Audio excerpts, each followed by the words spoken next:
I love that I have created my business in such a way that I get to choose when I want to do that. I can block out an entire day if I want.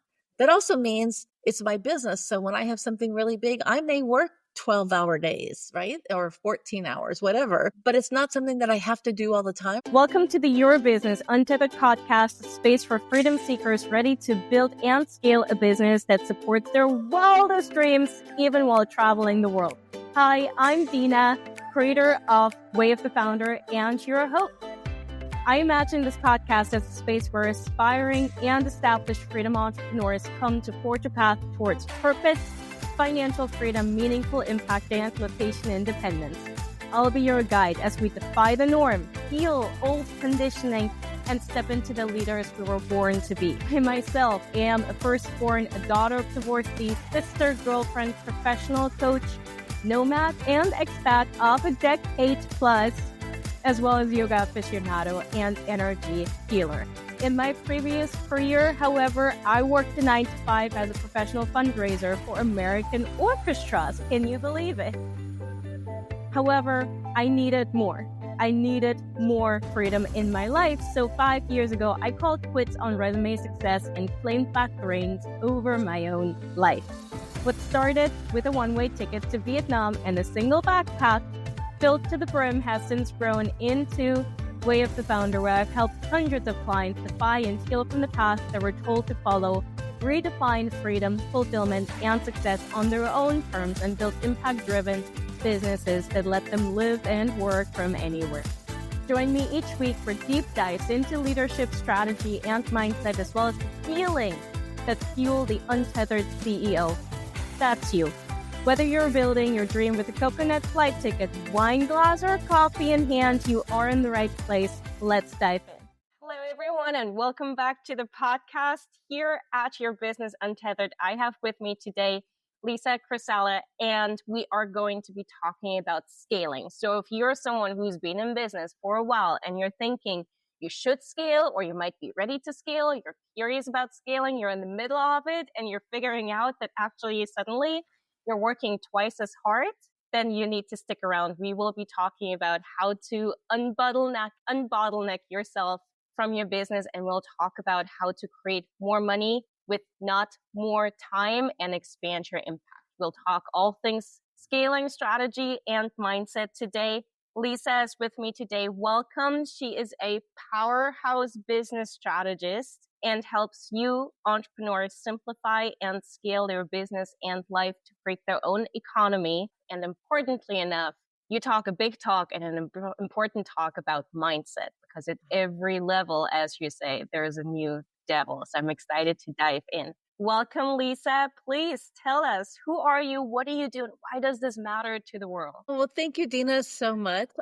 So I'm kind of an OG. I've been around for a long time. My husband and I started our company in 2003. So we are going on it'll be 22 this summer. And so, we've been through the ups and the downs and all the things in between. And we have not only survived, but thrived through the economy crash in 2008, 2009, which was life-changing. And we not only survived, but thrived through the pandemic in 2020. And so I just love to be able to share forward to entrepreneurs insights and, understanding how it is possible to adapt and change and grow. Because our business today, I will tell you, looks nothing like it looked in 2003, right? Because it's about adapting, modifying, adjusting to times and what's needed and what's, how we do business, how we conduct business, and how do we grow and how do we scale our business. Who is it that you're working with? I'm sorry? Who is it that you're working with? So we work primarily with, I would say mid-level, mid to high-level entrepreneurs, meaning that, they're not brand new. I mean, we can help someone who's brand new, but we're most effective with someone who's an established business, who probably has a lot of systems and processes and tools and all these things. And we help them to simplify everything down. This is the most important step. Really simplify it down, develop systems and automations so that they can then scale and grow their business. Because we always tell them that, you must have a very solid foundation. And what's happened in this day and age, and this is how business has adjusted, but it used to be that you had to have, a program or, you had an email server, and then you had email, and then you had something to do surveys or do quizzes or calendars. And you have all these different things you have to log into. And most entrepreneurs are probably listening going, oh my gosh, I log into at least 12 different platforms to run my business, right? And so what happens is you become less effective and less efficient. You're having to remember your logins, get the logins, then you got to get this product to work with this product, and you have to share information and relay that information. And then what happens if something breaks? You have to figure out where did it break along the line. And so what I want to do is help everyone understand that you can simplify all of this. You can eliminate the chaos and the overwhelm and the frustration that we see so much with entrepreneurs, because they want to do what they do best. They don't want to have to worry about getting all these pieces to work together, right? And what broke, or how do I get the information from here to here? And so that's what we call your command central, literally running your business with one login, okay? One login. And we teach you how to build automations and structures so that you build it one time and you let it work for you over and over, so you can focus on doing the things that you love to do most. As I heard you talk, I just like a bajillion questions just came into my mind. So I have some questions noted down, but let's see if we get to these questions. Okay. First things first, you are clearly a wealth of wisdom, having been in this business and having seen how the economy and how the business, the online world has been created and then, blew up and then changed and is now pivoting again. I'd love to just sort of, gain your perspective on the field. What were some of the major shifts that the industry, the people in the industry, the people buying from the industry has gone through, and maybe even sort of foreshadowing or forecasting, let's use a more positive word here, what's happening right now? What are the shifts that we need to be aware of and adapting to moving forward? That is a really great question. So as I mentioned, how we do business today is very different than how I did it back in 2003. Back in the early days of being online business, you could literally put an offer up there and it would just, sell like crazy. Like it was easy. There wasn't a lot of competition. There weren't a lot of people in the online space. And so it was new. It was, interesting, and people were responsive. And as you are all probably aware, it's now like just noise. It's noise, right? We're in the online space. There's so much. And it is about truly figuring out, how do I stand out online? How do I be unique? How do I attract my right fit client? Because it's not about attracting everybody. It's about really dialing in, getting very specific on who you work with, right? Because those people are looking for you. They're looking for your solution, right? They're looking for a solution to their challenge. And so when you can get super clear on that. Now, to answer the last part of your question, which is, how has the online space changed? I will tell you that it is exponentially changing on a almost day-to-day basis right now because of AI. And what I want to share with entrepreneurs is to not be afraid of AI. AI can actually be your best friend. Okay, my AI is literally my BFF. Okay, I love her. She has made me more efficient. I can get so much more done. I don't rely on AI, but I utilize AI as a very effective tool in my toolbox, right? So that I can get more done. In this day and age, we are literally, I'm going to tell you that I'll use ChatGPT as an example for people who are listening, who are probably most familiar with that. It has exponentially changed in just the last month. Okay. In a month. It used to literally a year ago, when it first came out a year ago, we're like, okay, it's really cool. It's early stages. And then, it took a few months for it to really do some updates. And then it went to a couple of months, and then it went to, and now it's literally like the results and how I interface with AI right now has completely changed than how I did it a month ago. It's changing that quickly. It's improving that quickly.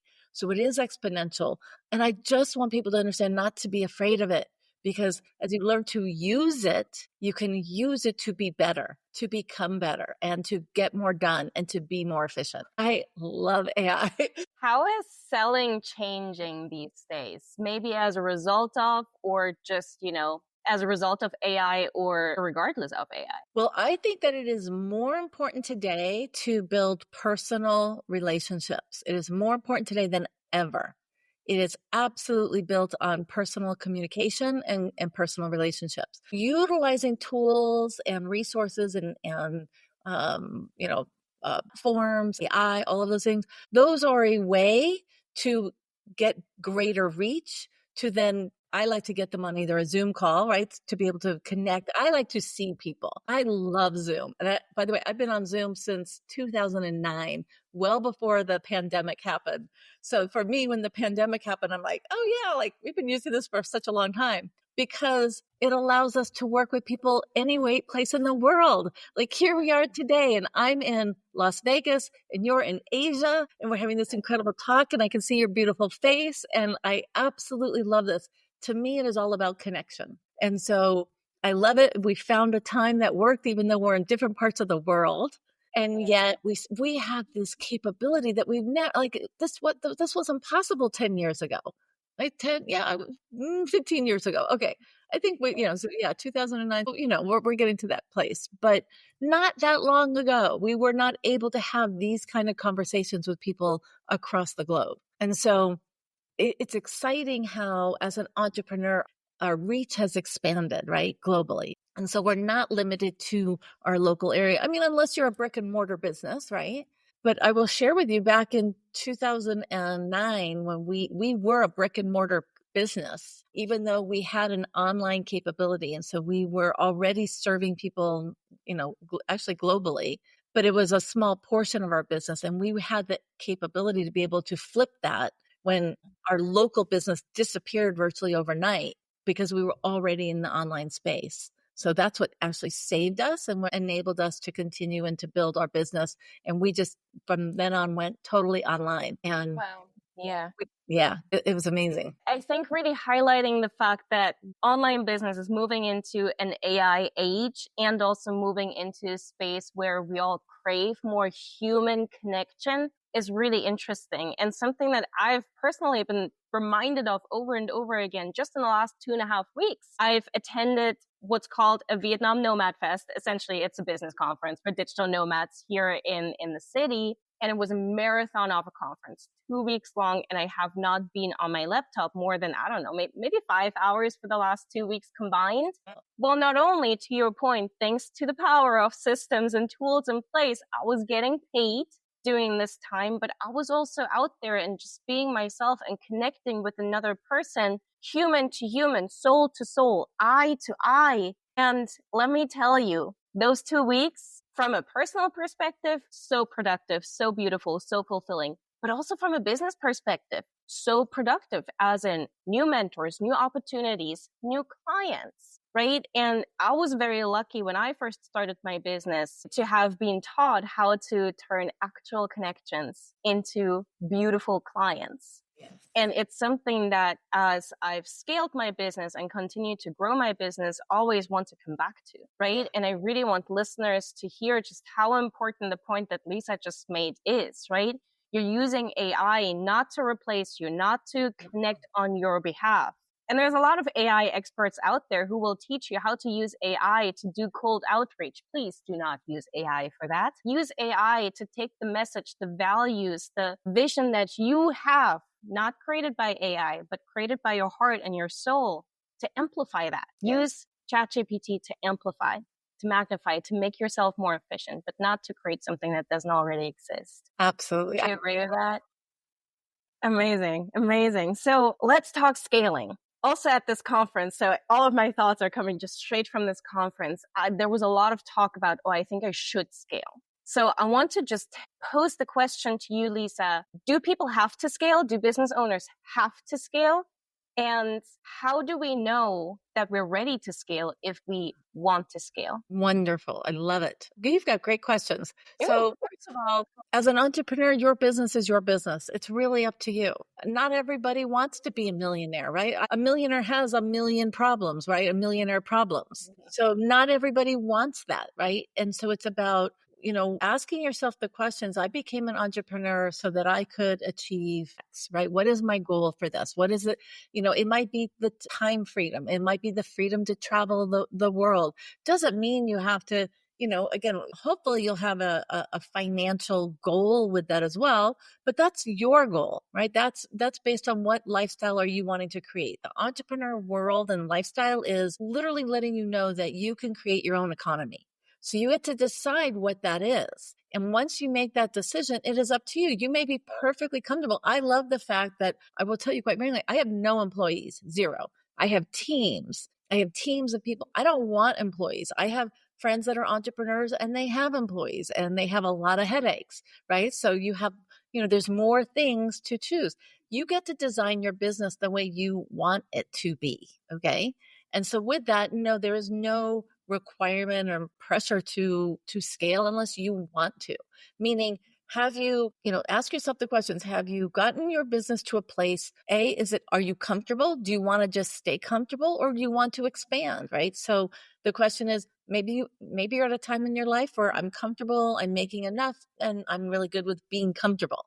But as entrepreneurs, most entrepreneurs, we're a little bit more than that. We sort of challenge ourselves to get uncomfortable because that's where the greatest growth happens. When you get a little uncomfortable, when you challenge yourself. For people who see that is their, they've built something that is viable and they're thinking, oh, I could maybe take this to the next level. That's when you're looking at scaling. I can take this to the next level. I built something that is proven, right? It's something that converts. I'm getting sales, like people want this. Now, how do I take it to the next level? So the most important thing that I can say is one, asking yourself the right questions. And number two, really looking at the structure of what you have right now. And do you have a solid foundation? Because this is very, very important. It's having a solid foundation that your business is built on, that if you add on to it exponentially, do you see where there is something that could possibly break, right? Is there an area in your business that may not be able to handle additional incoming calls, handle additional support components, handle more interaction, so you have to really look at that foundation. And that's the area that, my husband and I really excel at, is helping businesses take a look at this so that they know how to structure that foundation so that it is actually very easy to scale. And the way we've built our business is that we've structured in a way that we can scale how many, we have different types of clients, right? So we have, some that are just utilizing our platform. We have some that have more interaction with us. And then we have our high-level coaching clients. And our high-level coaching clients get the majority of our attention and our time. But we have it set up in such a way that it is easily scalable. And we know how many high-level clients we want. We know how many mid-level and we know how many low-level. And we know exactly what, where we're at now. And we have the capability to double or triple or quadruple those because of the way we have our foundation structured. Okay. That's the piece that's important. Yeah. Okay. So I have one note on this and then a follow-up question. People who are listening to the podcast are in business to change the world for the better. Mm-hmm. Right. And in order to change the world for the better, we all have to scale, right? The money that we bring in that allows us to live a comfortable life is good, but it's not good enough for the change that we want to affect. Yes. Right. And that's a mindset shift that a lot of my clients have to ease into and get a little uncomfortable around as well. Right. Because it takes guts to scale. It takes guts to really embody the purpose that you say you want to do good on and to really strive forwards and towards the changes that you want to see in the world, right? That takes guts. And that's why people like you and Nick exist, right? To sort of hold that space for that discomfort, but also for that growth, right? So I wonder if you can talk about the mindset shifts that have to happen or that you tend to see that have to happen when someone goes from, let's say, all one-on-one clients towards more diversified offers, aka scaling. Yes. Yeah, I love this. So one of the things that we teach in our program is something called the core entrepreneurial process. It's our proprietary method that we developed, but it helps entrepreneurs understand where they are at in the business cycle, because all business has a cycle, all business. There's, you guys are all familiar with seeing cycle trends, and the governments have cycles, right? Everything is based on those cycles, and so are businesses. And when you understand where you are at in a specific in the specific business cycle, when you understand exactly where your business is and where you want to get to, it allows you to see what to say yes to and what to say no to. Meaning, and I'm going to give this as an example. This is a really easy one for people to understand. It's very, very common for a lot of entrepreneurs to want to do a book. I have absolutely nothing against, being a book and being an author. However, the challenge is that many times they're presented with opportunities, right, to write their own book and do their own book or have a co-hosted books, whatever that might be. And they're not at that place in the cycle yet. Doesn't mean they shouldn't do a book, but they need to, the book is a very powerful tool or resource based upon their business model, where they're at and what they already have in place. Because a book without a foundation isn't going to do you any good. It's going to be an ego piece that sits on your bookshelf. Okay. However, when done properly and at the right time in your business cycle, a book can be an amazing lead gen tool. It can be amazing edification. It can be an amazing way to get on stages and all those other things. But when you do it out of the proper order, it is literally a waste of time, money, and energy. And I know a lot of people may not agree with me, but I've seen this time and time again, because it takes you off track of building what you need first and then bringing in the book at the right time. Yeah, so this is a really critical component. In fact, mindset is the very first section that we work with all of our entrepreneurs, is having a very, very clear path of where you see not only your business going, but you as a human being, as a person, to be able to support that vision and that goal. And that is also part of that foundational work. We don't move forward into technology and things and any of that until we've done the mindset work. Now, for entrepreneurs who have been in the space for a while, it's a process of looking at where they've been, where they are, and where they want to go. For new entrepreneurs, it's a little bit more work, right? For new entrepreneurs, it's more work because you're moving into a new space and a new environment. It does take a lot of guts. I always say it's you. If you're not feeling scared, if you're not feeling nervous, then you're not pushing yourself enough. Okay. It's going to be scary. It's going to be that place where you're standing on the cliff, right? And you've got to take that step forward, and you've got to take that step in faith and know that you've set your intention and created a very strong foundation. And so mindset, I love that you bring this up, Dina, because it is the starting point for all entrepreneurship. Absolutely is a non-negotiable. And if you skip over that process, if you're like, I don't know, there's processes and things that we work through to address mindset. And we do this, my husband and I do this on a regular basis, like quarterly. We're constantly evaluating and looking at our business, where we're at. Are we clear on this? Because it's easy to get off track. It's easy to have the shiny object syndromes and again, mindset is going to help bring you back on track. Understanding where you're at on the business cycle is going to bring you back on track. And so as entrepreneurs, you don't have a boss over you, telling you what to do. So you've got to become very skilled at setting up these components, knowing your why, getting super clear on what that why is, because on those days when it's really, really, really tough, you're going to be like, why the blank am I doing this, right? Why am I doing this? Oh my God. It's okay to curse on this podcast. Why the fuck are you doing this? Because we all ask on the daily. But, and that's common. But by the way, being a listener to a podcast like this is exactly what you need. Like, these are the things that are going to keep you on track, staying connected, hearing from other people, hearing that other people are going through it too, that you're not you're not the only one, that, we all experience this. And I'm going to tell you, I work with 7 and 8 figure entrepreneurs. Okay. You shared this in the beginning. That's why we say new level, new devil. If we're not growing, right, we're dying. If we're not stepping out into that fear, we're not growing at all. And they all of us face it. All of us, we have our own level, our own devil, and we have to step through that in order to continue to grow and to get our stuff out there in the world, so that we can serve with the message that we need to serve. Absolutely. Yeah. I say some pretty harsh things sometimes. And one of the harsh things is that if your sales are inconsistent, it's probably because of your mother wound in your relationship to your dad. Oh, interesting. Why? Because our money stories, they came from who raised us. Yes. Right? So if we believe, I for the longest time thought of money as being greedy and people who have money as being evil because that's what I was taught. And to step away from that belief not only takes now I have a new belief and I have a new mindset. It also takes an identity shift to step away from that identity enmeshment that occurred at childhood, during childhood, with my figure, with my paternal figure, right? And to go, okay, it's okay for me, and I'm allowing myself to develop a completely new mindset.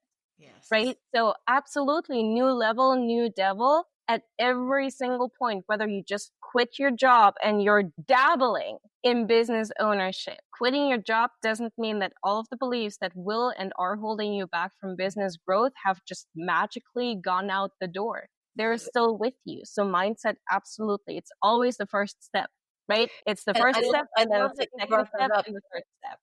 I love that you brought that up, Dina, because it's really important to understand that the more money that you can create in this world gives you the platform and the ability to serve more. Please, you guys. Gives you a vote. Huh? It gives you a vote.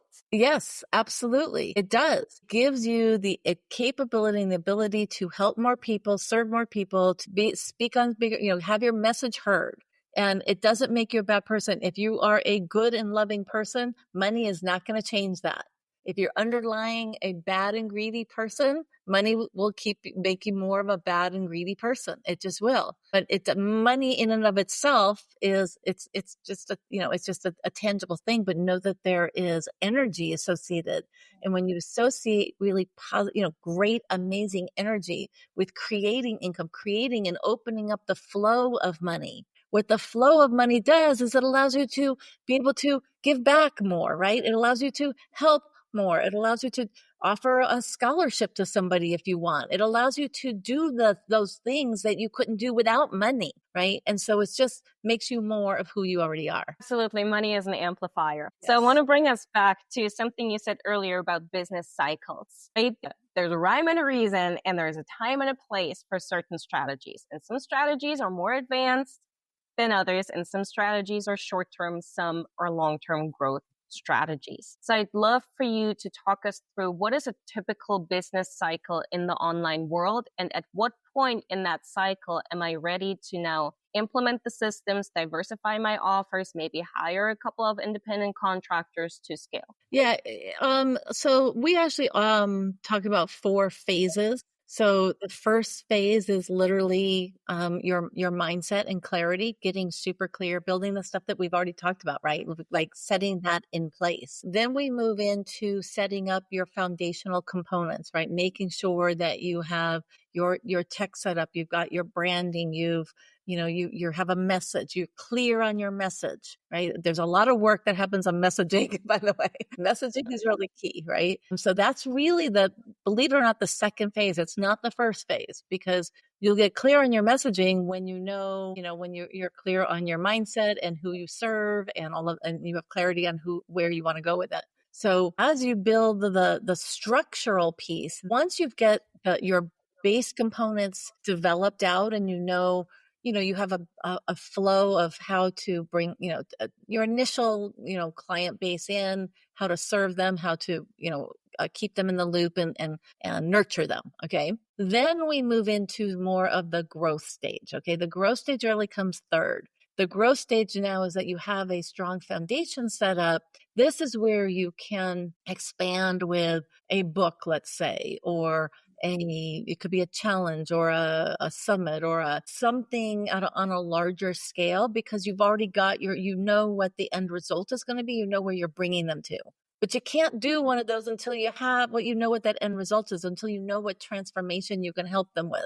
So that's all phase two. It's getting super clear, developing out what you are helping, what that transformation, what that result is for your clients. And so that's sort of the process. And then phase four is really about automation and scaling. That's where the scale happens, is phase four. This is where it's proven, you've got it, it's converting, is, people want what you have, right?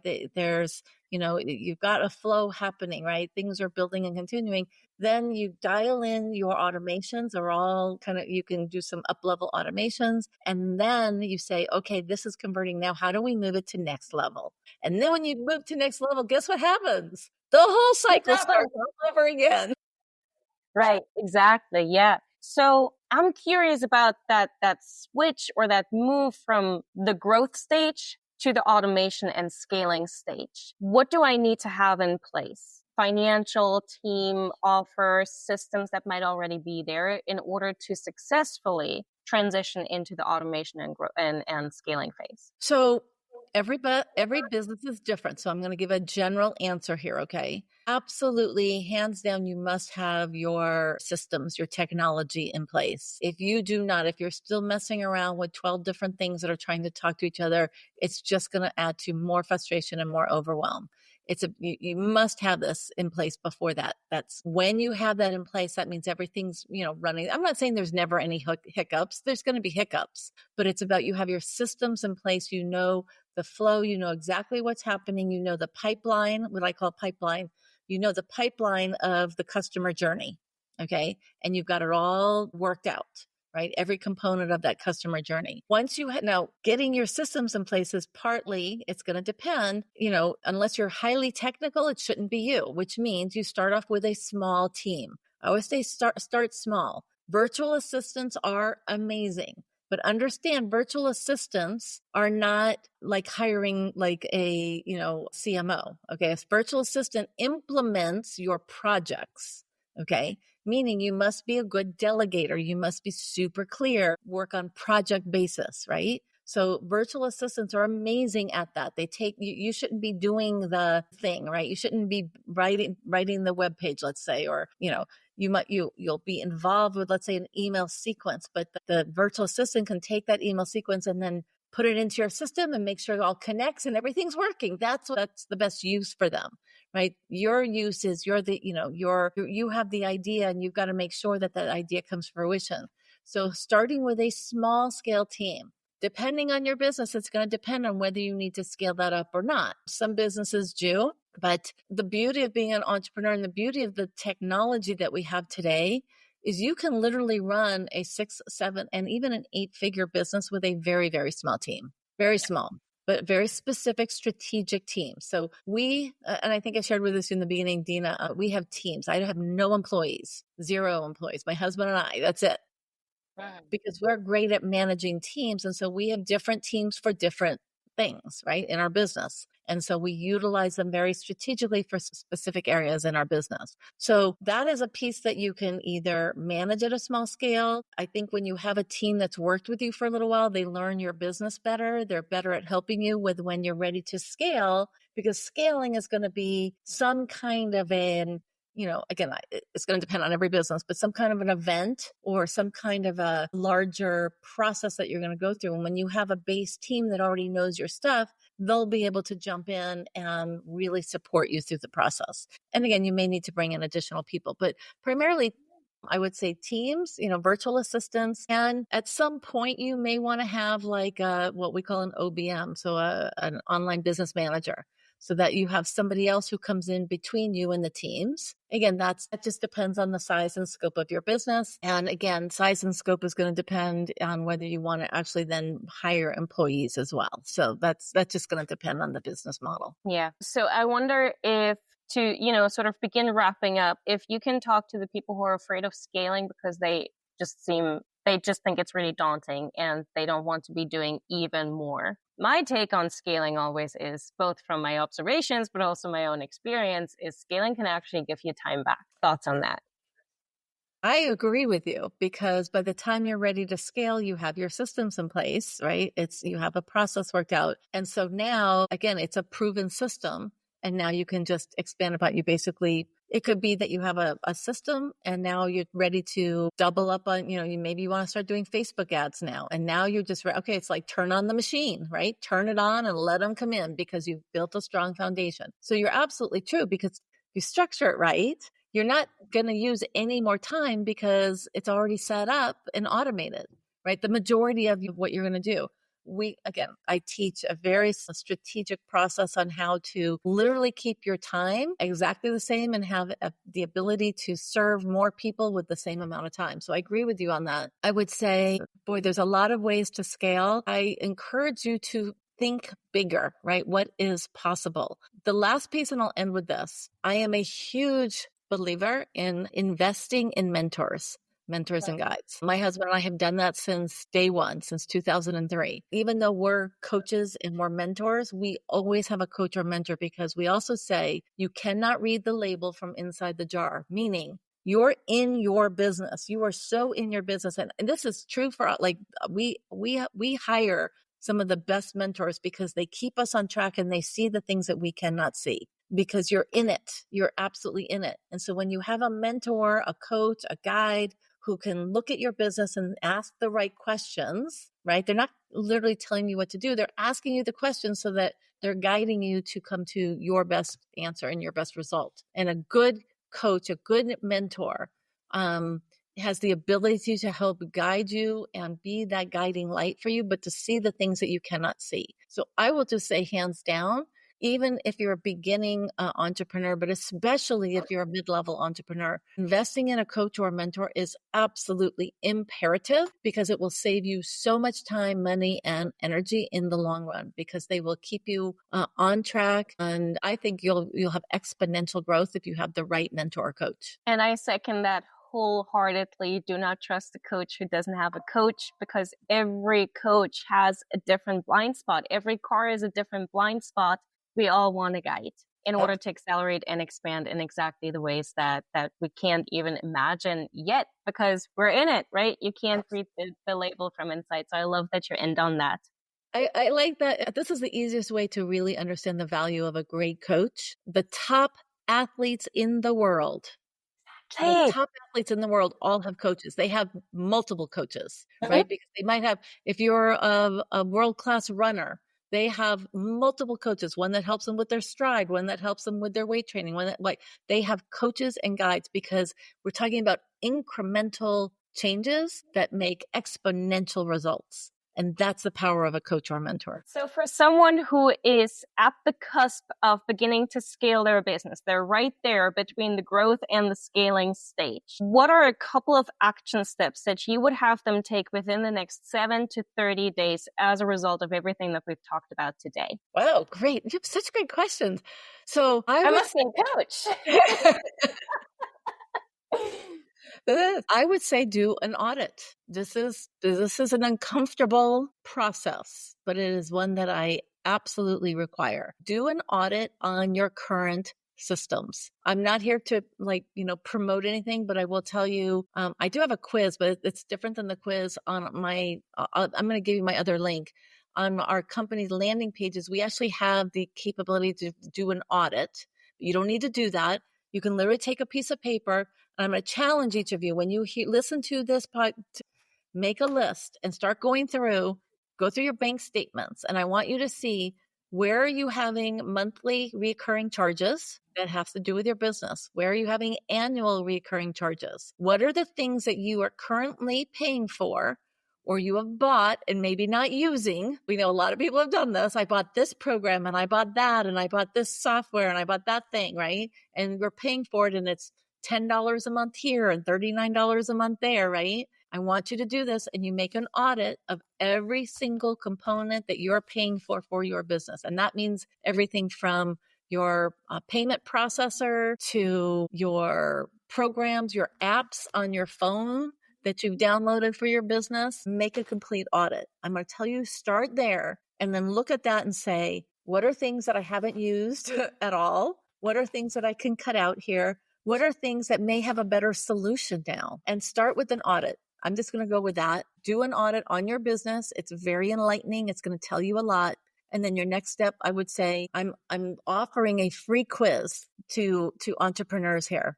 It's an amazing quiz that's going to give you just a really great vision of understanding of what type of entrepreneur, what business model do you fit into? Meaning, what are your strengths and what are your weaknesses? And what are the other areas that you could build on those areas of weaknesses? It's a really, really cool quiz. I love that. And we'll definitely make sure to link this in the bio. So if you guys are ready to go from the growth to the scaling stage, then be sure to grab Lisa's quiz in the show notes to figure out what the next step is for you. And definitely that audit. What I'm hearing behind that audit is that sense that you have to simplify in order to scale. Right? You have to leave behind some baggage that's keeping you down in order to take off. And I just really, really love that as an action step for the audience to take. My last question for you is a question I ask all of my clients. We do work with freedom entrepreneurs at Way of the Founders. So my question to you is, what does freedom mean to you? Oh, I love that question. I also love the fact that we started out our conversation talking about travel, right? Talking about exploring the world. To me, I do my business because I love experiences. And so my business allows me the flexibility to choose to do and take advantage of experiences when I can, right? When they come up or when I choose to. And what do I mean by that? That generally means travel, but I'm refreshed by experience. I love to have experiences. That may be global travel. That may be taking a day off in the middle of the week and going up to the mountain and go hiking. That's an experience for me. And I love that I have created my business in such a way that I get to choose when I want to do that. I can block out an entire day if I want. That also means it's my business. So when I have something really big, I may work 12-hour days, right? Or 14 hours, whatever. But it's not something that I have to do all the time, or it's up to me to develop it. I'm working on a really big project right now that I'm super, super excited about. So I don't mind working the long hours because I'm so excited about getting this and getting it out there to the world. But for me, it's about experiences. I would say travel. My husband and I got to do the most incredible trip. The longest time we've ever been away from our business, 18 days, and we traveled the Mediterranean this last September, right before our anniversary. And it was a trip of a lifetime. And it's just a piece that we are just so incredibly grateful that we're in a position to be able to do that. For sure. Yes, for sure. That's such a beautiful and heartfelt answer. Liza, please, you just said you're not here to promote anything, but I do want to invite you to plug away. How can people begin to work with you, and where can people find you? Well, so I have two links you'll share in the show notes, and what they are is the quiz. So it's a business profit quiz. So it's about really discovering what is your profit makeup model, right? For your business. And then also on my audit is I gave you my website page, which is really the best place. When you do this audit, it's going to just ask you land on that page and it'll pop up. There's a little thing that says, take the business audit quiz or something. I don't know, business thing. It'll pop up. And just take that. It's some simple questions. It's going to really open your mind. Think about different areas in your business. And then at the very end of it, there's an opportunity to book a call. This is I don't work under pressure. We love to invite people in. I want people to take a look at their business and just get an understanding of what is possible. And we're going to open up those possibilities for them. And I always, we attract the right people for us. We have an incredible community of business owners, and I get the great gift of being on your podcast, Dina, which I'm so grateful for. You're absolutely lovely. Amazing questions, by the way. So for those of you listening, honestly, this is a fabulous, I've listened to some of your other podcast episodes as well. And so you are just so dialed in. You're providing such an incredible service, and you're really helping people see what is possible as an entrepreneur. So thank you for that. Thank you, Liza, so much for that beautiful compliment. I really received that. And thank you for sharing your wisdom with us today on the podcast. What an important message and kind of piece of information comes to mind, but that's totally not it. It's just really a transformational conversation that we've had today about how to utilize your business to create more freedom for yourself, but also create more change in the world. So for everyone listening, please give some love to Lisza and her husband. If you need their support, now you know where to find it. Again, thank you, Lisza, for being on the podcast. And as everyone listening knows, I usually tell you to create more freedom today than you did yesterday. But in light of Lisza's definition of freedom, I'll actually invite you to really consider what is it that you want to be able to do in your life as a result of your business. In other words, what does your business have to do for you? And if you're brave, leave a comment with the answer in Spotify or wherever you get your podcasts. Have a beautiful day, and I'll catch you next week. Thank you for listening to the podcast, Your Business Untethered, hosted by me, Dinat, creator of Way of the Founder. I love hearing from you, so please drop me a DM on Instagram sharing your insights from this episode. And if you are ready to take the lead, my free guides, Plot Your 9-to-5 Escape in 7 days, and the Freedom Business Scorecard are in the show notes for you to grab. If this episode created change for you, please leave a review and be a friend and share this with a friend or colleague that you love. Until next time, please wake every day, seize the day, defy the norm, and create your very own type of freedom. I love you. I do mean it.